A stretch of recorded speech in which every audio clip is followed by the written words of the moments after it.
اعوذ باللہ من الشیطان الرجیم، بسم اللہ الرحمن الرحیم۔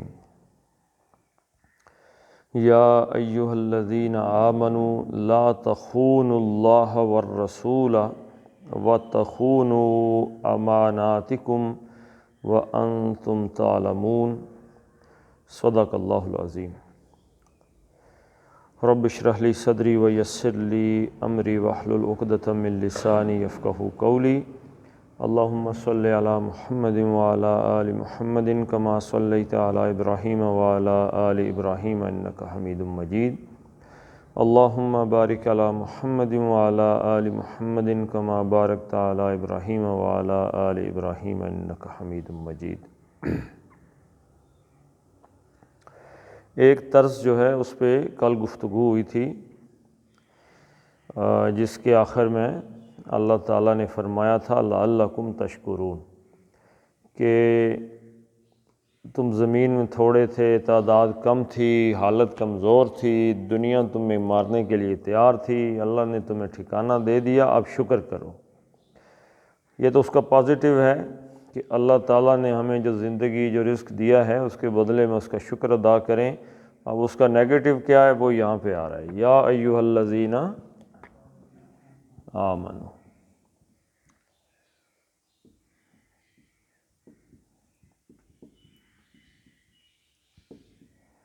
یہ ایک ایسا کمبینیشن ہے جو آپ کو مدنی صورتوں میں بار بار مل جاتا ہے۔ اے وہ لوگو جو ایمان لائے ہو، یا اے ایمان والو۔ یا ایھا الذین آمنوا لا تخونوا، لا نہ، کیسے پتہ چلا جی؟ کیسے پتہ چلا اس کا مطلب نہ ہے؟ آگے کیا آ گیا جی؟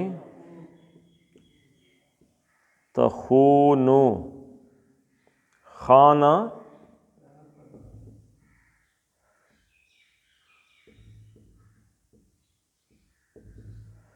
یخونو، خیانت۔ خیانت کس چیز کو کہتے ہیں جی؟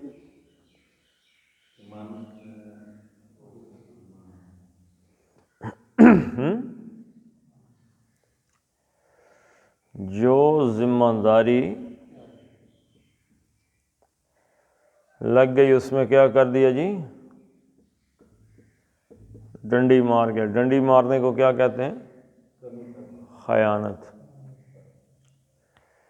کہ ایک آدمی کی کوئی ذمہ داری ہے، کسی عہدے پر ہے، یا اب میں نے آپ کو دے دیا یہ قلم آپ کی ذمہ داری ہے، میں کہتا جی یہ قلم آپ کے پاس ہے، میں واپس آ کے آپ سے لے لوں گا۔ آپ نے جو ہی اس کو وصول کیا تو اب اس کی حفاظت کی، اور ساری ذمہ داری کس کی آ گئی؟ آپ کی۔ آپ کو حکومت نے کوئی عہدہ دے دیا، آپ کہیں پہ افسر لگ گئے، پولیس میں، فوج میں، یا کسی بھی ادارے میں، تو اس اسکول میں ٹیچر لگ گئے، آپ کو کوئی کلاس دے دی گئی پڑھانے کے لیے، کلاس 9، تو 9 کلاس کی ذمہ داری کس کے سر پہ؟ استاد کی۔ تو وہ جو چیز کسی کے پاس آئی نا جی، وہ جو بچے ہیں کلاس کے، وہ امانت ہے آپ کے پاس۔ اب اگر تو آپ پڑھا رہے ہیں، یعنی کہ جو آپ کی ذمہ داری ادا کر رہے ہیں، تو اس کا مطلب آپ کے پاس جو امانت تھی، وہ علم جو آپ نے ٹرانسفر کرنا تھا وہ آپ نے ادا کر دیا۔ اب اگر آپ نہیں پڑھا رہے اور بچے جو ہیں وہ ان کی امانت، یا آپ پولیس افسر ہیں اور آپ علاقے میں امن کی ذمہ داری پوری نہیں کر رہی، تو آپ کون ہیں؟ خائن ہیں۔ اس کو کیا کہتے ہیں جی؟ انگلش میں کیا کہتے ہیں؟ کرپشن۔ ہاں جی، کرپٹ آدمی آ گیا ہے، تو اس کا مطلب ہے خانہ یخونو، خانہ اس نے خیانت کی، یخونو وہ خیانت کرتا ہے، اور تخونون، ہاں تخونون تم سب کرتے ہو۔ تو اب آخر سے نون جمع جو ہے نا یہ اڑ گیا، کیونکہ جو لائے نفی ہے، نہیں ہے، جو لائے نہیں، کسی چیز کو روکنے والا، منع کرنے والا، اس میں علامت مضارع وہ ہوتی ہے، وہ نہیں اڑتی۔ ٹھیک ہے جی۔ جو جمع کا ہے، یا جس میں آخری اعراب ہے واحد کے اندر، وہ اڑ جاتا ہے. ٹھیک ہے جی. لا تخونون تھا لیکن لائے نفی کی وجہ سے ہو گیا لا تخونو کہ خیانت نہ کرو. اے ایمان والو لا تخونو لا تخون اللہ، کس کے ساتھ خیانت نہ کرو جی؟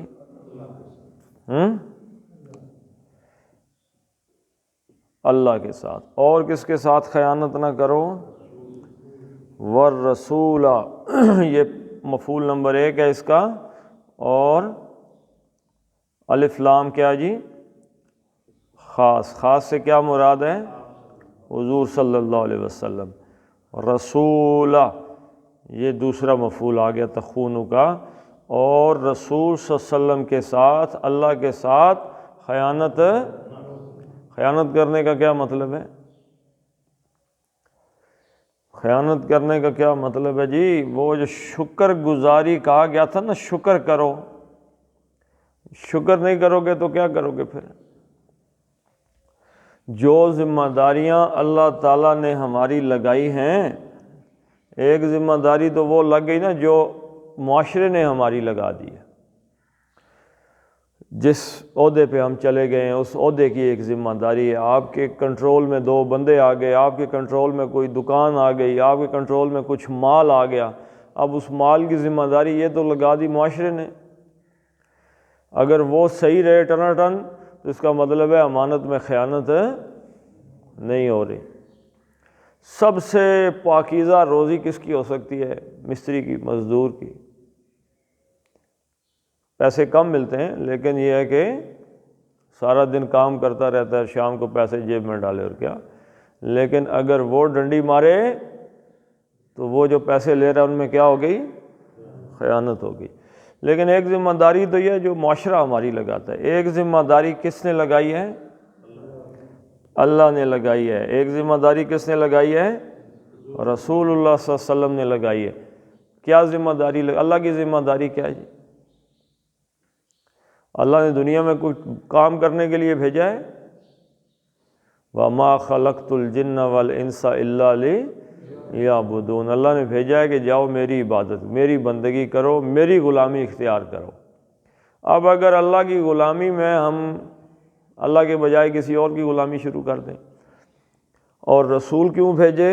لِيُطَاعَ بِإِذْنِ اللَّهِ، تاکہ اللہ کے اذن سے ان کی اطاعت کی جائے، پیروی کی جائے، اتباع کی جائے. اب اگر ہم اللہ کے علاوہ کسی اور کی بندگی کر رہے ہیں اور رسول صلی اللہ علیہ وسلم کے علاوہ کسی اور کی اطاعت کر رہے ہیں تو اس کا کیا مطلب ہے؟ ہم ان دونوں کے ساتھ کیا کر رہے ہیں جی؟ خیانت. ہم اگر اپنی زندگیوں کو غور سے دیکھیں تو کیا ہم اللہ اور اس کے رسول کے ساتھ کئی مقامات پہ خیانت نہیں کرتے؟ بالکل کرتے ہیں. تو جو ہی خیانت کرتے ہیں تو در حقیقت ہم اللہ تعالیٰ کی شکر گزاری کرنا چھوڑ دیتے ہیں، بند کر دیتے ہیں. تو اللہ تعالیٰ نے کہا کہ جو احسانات میں نے تم پہ کیے ہیں اس کے بدلے میرا شکر ادا کرو، میری بندگی کرو، میرے رسول صلی اللہ علیہ وسلم کی اطاعت اور پیروی کرو. تو ہم کہتے ہیں نا جی نا، ہمیں دنیا کے مفاد ہیں، فائدے ہیں، یہ ہیں وہ ہیں، تو ہم ادھر جائیں گے. تو اللہ تعالیٰ نے کہا کہ ایک تو یہ نہ کرو وَتَخُونُوا أَمَانَاتِكُمْ، اور تخونو. اب عام نظر سے اگر آپ عربی نہیں پڑھتے یا نہیں سمجھتے تو یہ لا تو یہاں پہ کوئی نہیں لکھا ہوا. یہاں پہ ترجمہ کرنے والا کہا کہ تم خیانت کرو. دیکھیں نا، اگر آپ عربی نہیں سمجھ رہے تو چلیں اسی کا ترجمہ کر دیتے ہیں، تم خیانت کرو. تو کس چیز میں خیانت کرو جی؟ چلیں یہ پورا کر کے تو پھر اس کو سمجھتے ہیں. وَتَخُونُوا أَمَانَاتِكُمْ،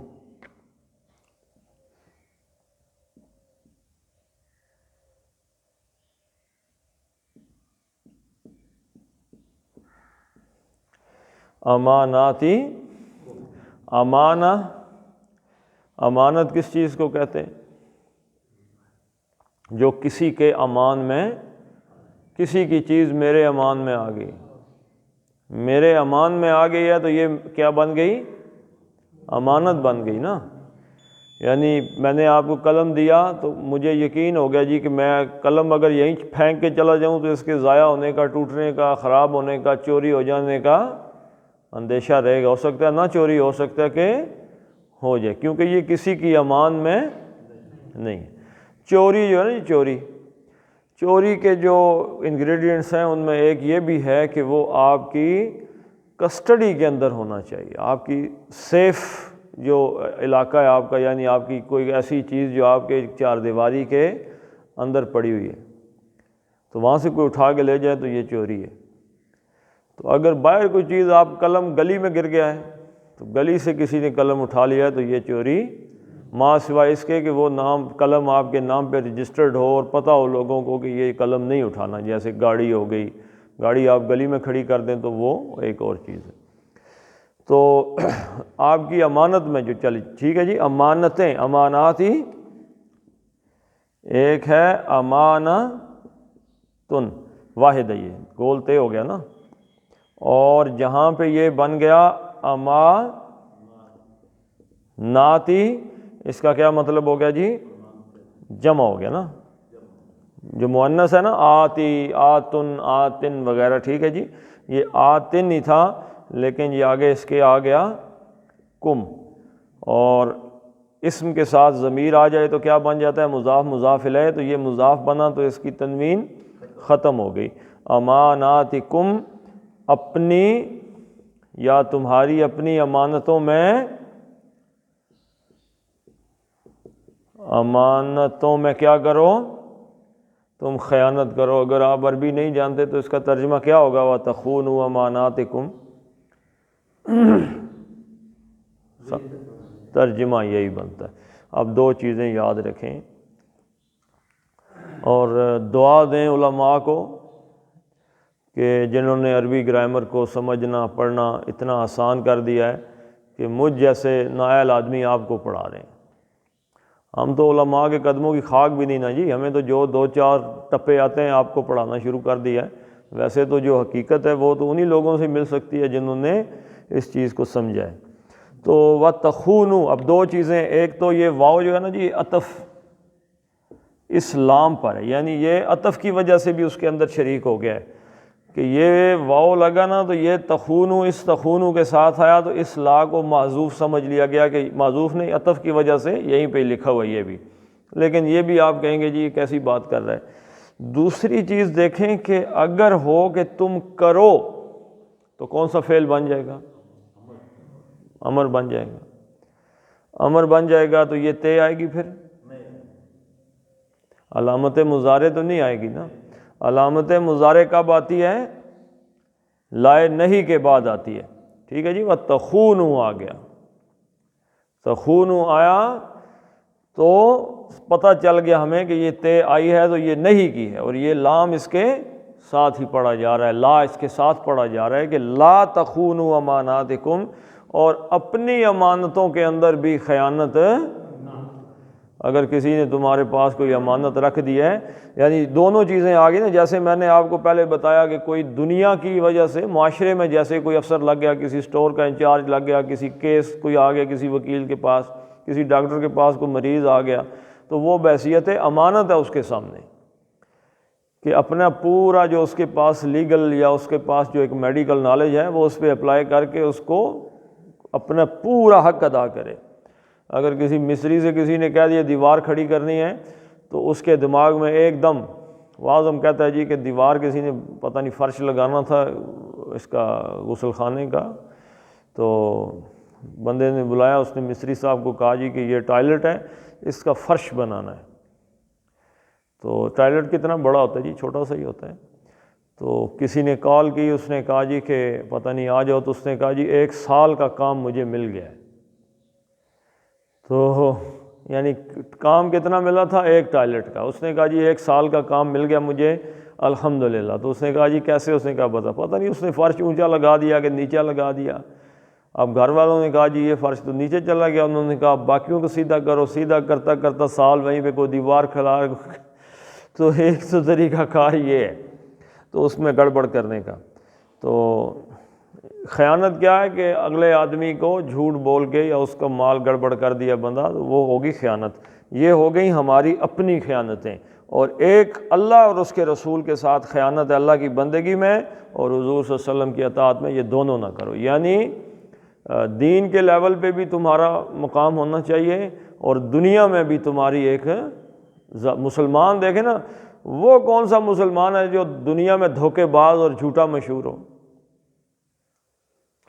مسلمان تو وہ تھے کہ ہندو، اور یعنی کہ پچھلے زمانے میں جو ہمارے ائمہ لکھتے ہیں کہ ایسے مسلمان تھے کہ جو غیر مسلم سفر کرتے تھے نا، تو وہ کئی دفعہ ایسا ہوتا تھا کہ کچھ ایسے علاقے ہیں جیسے کچے کا علاقہ ہو گیا، اب اس سے گزر کے جانا ہے تو ان کے پاس سامان ہے، خطرہ ہے ڈاکو لوٹ لیں گے، تو وہ رک کے بستیوں میں پوچھتے تھے کہ یہاں پہ کوئی مسلمان ہے اس بستی میں؟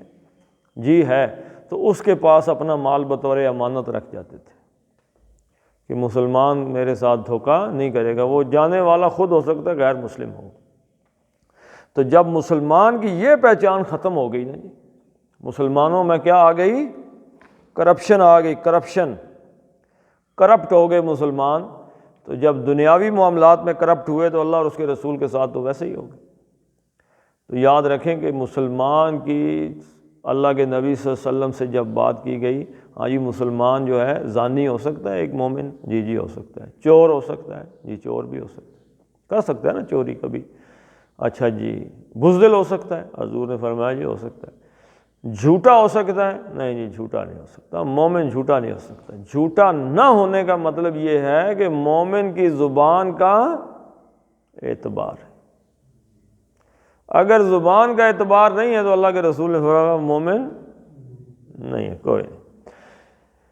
تو جس کی زبان کا اعتبار ہو وہ کبھی خائن ہو سکتا ہے جی؟ نہیں ہو سکتا۔ وہ ایک بندہ آیا تو اس نے حضور صلی اللہ علیہ وسلم سے آ کے عرض کی کہ یا رسول اللہ صلی اللہ علیہ وسلم فلاں بھی گناہ کرتا ہوں، اس گناہ میں بھی مبتلا ہوں، اس میں بھی مبتلا ہوں، اس میں بھی مبتلا ہوں، تو کیسے ختم ہو؟ حضور نے فرمایا بس جھوٹ نہیں بولو، اگلی دفعہ پھر میرے پاس آنا۔ اب واپس چلا گیا تو چوری کرنے لگا، تو اس نے کہا حضور پوچھیں گے تو جھوٹ تو نہیں بول سکتا۔ صرف ایک سچ بولنے کی وجہ سے وہ سارے گناہ کو چھوڑ گیا کہ کل اللہ کے رسول کے سامنے جاؤں گا تو وہ مجھ سے پوچھیں گے تو جھوٹ بولنا پڑے گا کہ یہ نہیں کیا۔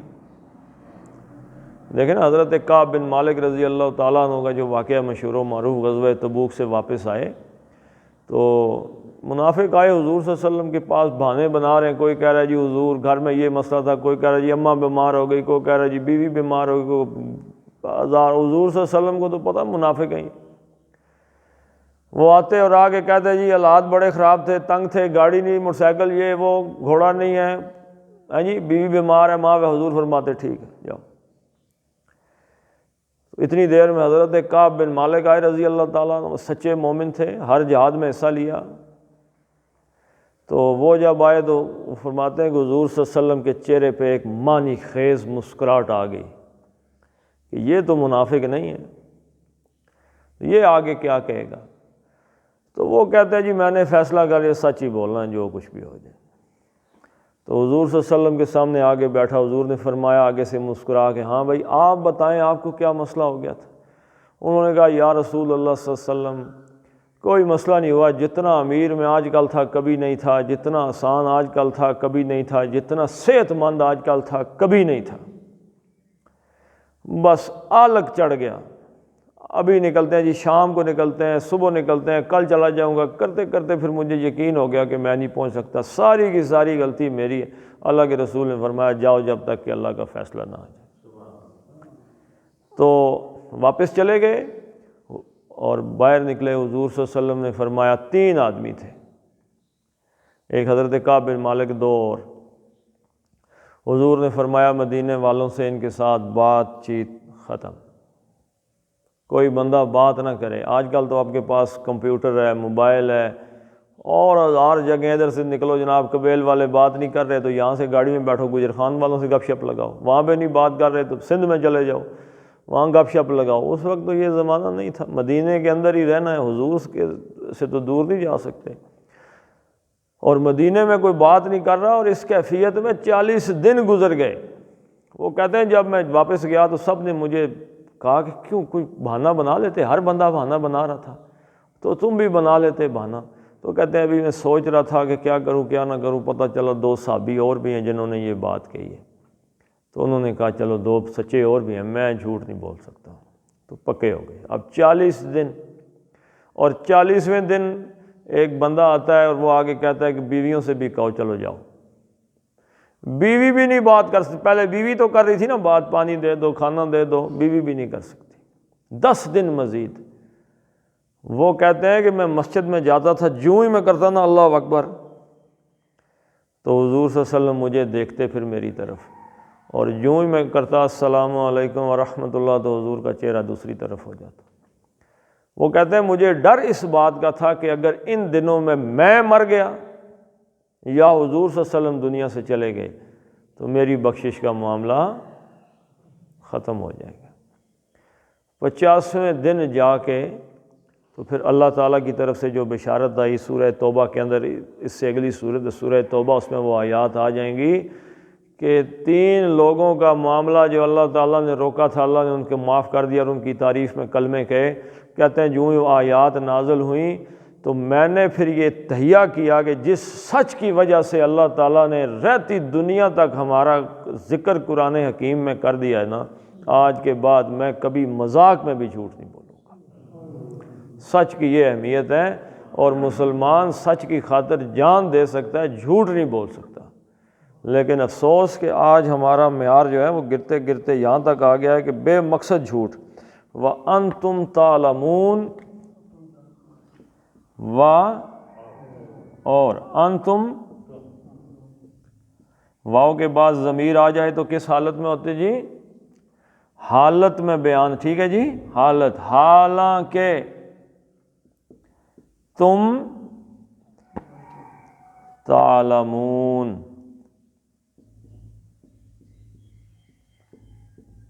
تے کا مطلب تم، واو نون پیچھے کیا بچ گیا؟ علم، علم کا مطلب حالانکہ تم جانتے، یعنی جانتے بوجھتے اللہ اور اس کے رسول کے ساتھ اور اپنی امانتوں کے ساتھ خیانت۔ یہی بات جو میں آپ کو کہتا ہوں کہ بالکل کالا اندھیرا ہو اور آپ مسجد سے نکلتے ہوئے کسی دوسرے کی جوتی میں پاؤں ڈالیں گے تو پاؤں آپ کو بتا نہیں دے گا کہ اپنی ہے یا کسی اور کی ہے، جانتے بوجھتے۔ کوئی بندہ یہ نہیں کہہ سکتا کہ میں نے فلاں کا حق معصومیت میں مار لیا، مجھے سمجھ ہی نہیں لگی کہ یہ میرا تھا، یا کوئی بندہ کہہ سکتا ہے جی؟ جبکہ اللہ کے رسول کہہ چکے ہیں کہ بیسیکلی جو بننا ہے نا، بننے پہ اگا ہوا گھاس آپ اپنے جانور کو کھلا سکتے ہیں، حلال ہے، حرام نہیں ہے، ساتھ آگے فصل ہے اگلے بندے کی۔ تو اللہ کے رسول نے فرمایا کہ جو آدمی وہاں پہ چرائے گا نا بننے پہ، وہ تقوی والا نہیں ہے، متقی نہیں ہے وہ، اس لیے کہ اس کو کسی وقت بھی خطرہ ہے کہ وہ جانور منہ مار دے گا۔ وَعْلَمُوا، اور بندہ خیانت کیوں کر رہا ہے جی؟ یہ جان لیں۔ اور اعلموا، کل اس پہ، کل بھی پرسوں بھی یہ 2 لفظ آیا تھا۔ اعلموا کا کیا مطلب ہوتا ہے جی؟ عالمہ، اس نے جانا، یعلم، وہ جانتا ہے، تعلمون، تم سب جانتے ہو۔ تو اس کا کیا بنانا ہے؟ امر بنانا ہے۔ تو اس کی علامت مضارع تے کدھر گئی؟ ختم، اور جمع کا نون بھی ختم ہو گیا، تو اب پڑھنے کے لیے ہمزۃ الوصل لگایا، اعلموا، اور تم سب جان لو۔ کیا جان لو جی؟ انما، انما، انا کا کیا مطلب ہے جی؟ بے شک۔ انا کے ساتھ جب ما لگ کے آتا ہے اس کو کہتے ہیں مائے کافہ، ٹھیک ہے جی۔ یہ کیا کرتا ہے؟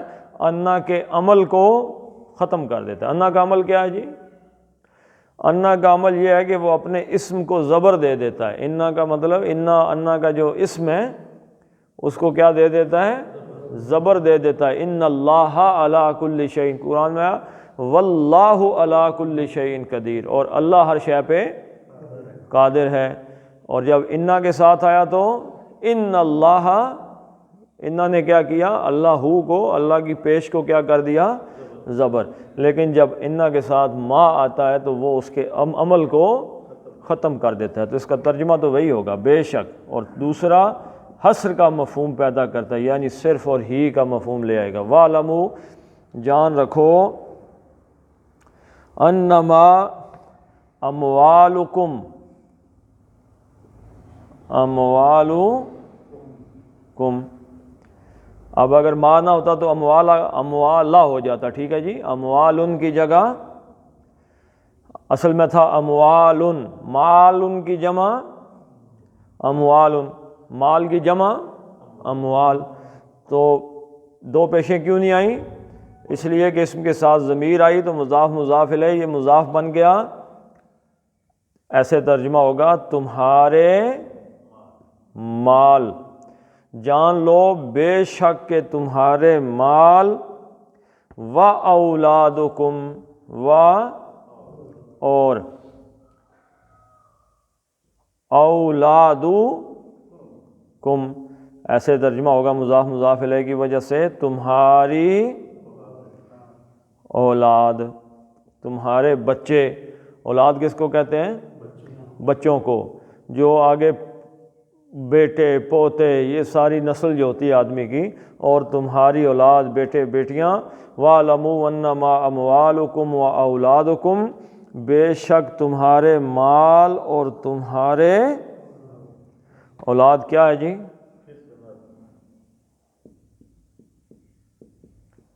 فتنتن، آزمائش ہے۔ آزمائش کس جگہ ہوتی ہے؟ اگر کسی آدمی نے آپ سے 1 کروڑ روپیہ تاوان لینا ہو تو کس چیز کو اٹھا کے لے کے جائے گا جو 2 چیزوں کے برابر ہو؟ نمبر 1 تو یہ ہے کہ وہ آپ کو لگے کہ وہ 1 کروڑ روپے سے وہ شے، وہ شخص، وہ بیٹا، بھائی، بیوی، ماں، اس کی اہمیت 1 کروڑ سے زیادہ ہے، اور نمبر 2 ایک تو اس کی ویلیو زیادہ ہے، اور دوسرا اس کا آپ کے ساتھ رشتہ ایسا ہے کہ اب آپ اس کو واپس لانے کے لیے ہر حال میں کوشش کریں گے، وہی اسی کو اٹھا کے لے گئے، اسی کی آزمائش وہی بنے گا نا۔ تو ہمارے لیے کیا چیز آزمائش بن گئی ہے جی؟ یعنی مقابلہ لگ گیا نا، دنیا اور آخرت کا آپس میں مقابلہ آ گیا، مقابلہ لگ گیا دنیا اور آخرت کا۔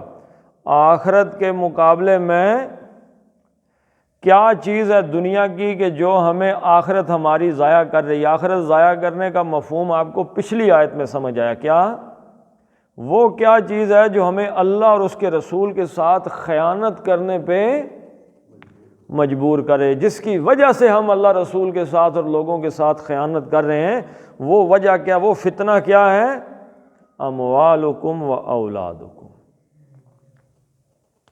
پیسے کے لیے کر رہے ہیں نا، مال کے لیے کر رہے ہیں۔ جب بھی کوئی آدمی ایک قدم آگے اٹھاتا ہے کسی گناہ کی طرف تو اس کے پیچھے کیا ہوگا؟ مال۔ مال کس کے لیے کما رہے ہیں جی؟ اولاد کے لیے، بچے سوکھے ہو جائیں۔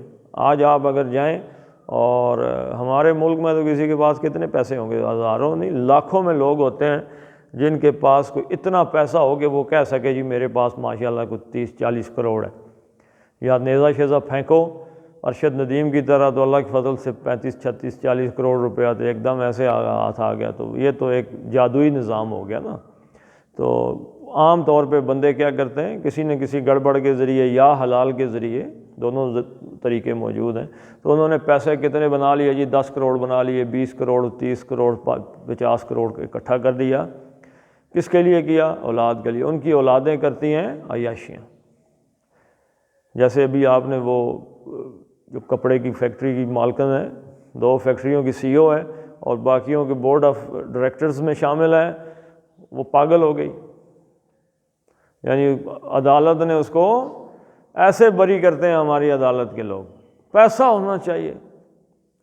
شراب پی ہوئی تھی اس نے، ایک لڑکی جس نے شراب کے نشے میں دھوتے، اس کو چھوڑ دیں آپ دیکھیں کہ اس لیول کے لوگ شراب پی کے گاڑیاں چلا رہے ہیں۔ تو اس کے باپ کا پیسہ ہی ہے نا، تو یہ پیسہ کہاں سے آیا ہے؟ یہ پیسہ فتنہ نہیں بن گیا؟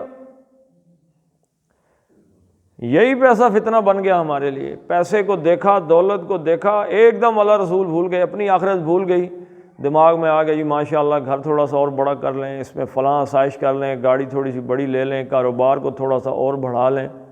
جو لوگ دودھ میں پانی ملاتے ہیں وہ تو چھوٹے لیول پہ ہوتے ہیں، جو لوگ دوائیوں کا کام کرتے ہیں، میڈیکل کی جن کا ہے، ان میں جو دوائیوں کے اندر جو کرتے ہیں، یہاں پہ ہمارے لائف سیونگ ڈرگز جو ہیں یہ بھی 2 نمبر اور جعلی بک رہی۔ کل ایک بندے نے ایک ٹیبلٹ اٹھائی ہوئی تھی، تو اس نے کہا جی کہ یہ ٹیبلٹ انگلینڈ سے منگوائی ہے۔ اچھا انگلینڈ سے آئی ہے جی، تو پاکستان میں بھی تو ہے۔ اس نے کہا جی پورے پاکستان میں کہیں پہ بھی 1 نمبر نہیں ہے ہی نہیں ہے، سب جعلی۔ اور جو اصلی ہے، ایک گولی کی قیمت 30,000 روپے ہے۔ ایک ٹیبلٹ تھی لائف سیونگ کے حوالے سے، تو ایک گولی کی قیمت 30,000 ہے جو جینون ہے، لیکن پاکستان میں آپ کو اصلی گولی ملے گی ہی نہیں۔ تو وہ جو جعلی گولیاں بنا رہے ہیں کس کے لیے بنا رہے ہیں؟ آخرت کے لیے۔ گھر بڑا، کوٹھی بڑی، دولت بڑی، اولاد عیاشیاں کر رہی ہے، تو مال کے لیے اور اولاد کے لیے اللہ اور اس کے رسول کے ساتھ کہا کہ یاد رکھو کہ یہی دیکھو نا، اولاد ہمارے سامنے ہوتی ہے، اگر اولاد حرام لے کے آ رہی ہے گھر میں، وہ ایک مثال بنی ہوئی ہے کہ کوئی چور تھا تو اس کو چوری ہوگی، سزا ہوگی 10 سال 20 سال جتنی بھی 20 سال تو خیر نہیں ہوتی، 10 بھی نہیں ہوتی، تو جو سزا ہوئی اس کو سال ہی ہو گئی، 2 سال سزا ہو گئی، تو سزا ہوئی تو اس نے کی ماں ملنے کے لیے آئی، پتہ نہیں کہانی بنی ہوئی ہے، تو اس نے کہا جی کہ میں ماں کے کان میں ایک بات کہنا چاہتا ہوں، تو جب ماں قریب آئی نا تو اس نے کاٹ لیا اس کا کان ہی اس کے ساتھ سے، اتنے زور سے اس نے دانتوں سے کاٹا اس کو، تو ماں نے بڑی چیخ ماری کہ یہ کیا کیا؟ اس نے کہا جب میں نے اسکول کے میں اپنے ساتھی کلاس فیلو کی پینسل چوری کر کے میں گھر لایا تھا، اس دن اگر تم مجھے روک دیتی تو مجھے آج یہ دن نہ دیکھنا پڑتا۔ تو یہ والدین کی تربیت ہے، اولاد جو ہے ان کے سامنے حرام کام کرتی ہے، بیٹا بیٹی ان کے سامنے حرام کی طرف بڑھ رہے ہوتے ہیں، لیکن والدین اپنے اس میں ہوتے ہیں تو وہ ان کو روکتے نہیں ہیں یا الٹا کام نہیں کرتے، تو یہ بھی فتنہ، ان کی محبت ان کے آڑے آ جاتی ہے، ٹھیک ہے جی، تو وہ ان کو یا ان کا مال آڑے آ جاتا ہے اور یہ ایک فتنہ بن جاتا ہے ان کے لیے۔ تو یاد رکھو کہ دنیا میں اللہ اور اس کے رسول کے ساتھ خیانت کرنے والی اور دنیا میں اپنے ذمہ داریوں سے خیانت کرنے والی 2 چیزیں کیا ہیں جی؟ مال اور اولاد۔ اب اگر مال اور اولاد کی جگہ کچھ اور دیکھنا ہے تو کیا فرمایا؟ واہ اور انا بے شک اللہ، ہاں اب انا اکیلا آ گیا نا تو اس نے عمل کیا اور اللہ کی پیش کو نصب کر دیا، زبر میں تبدیل کر دیا کہ بے شک اللہ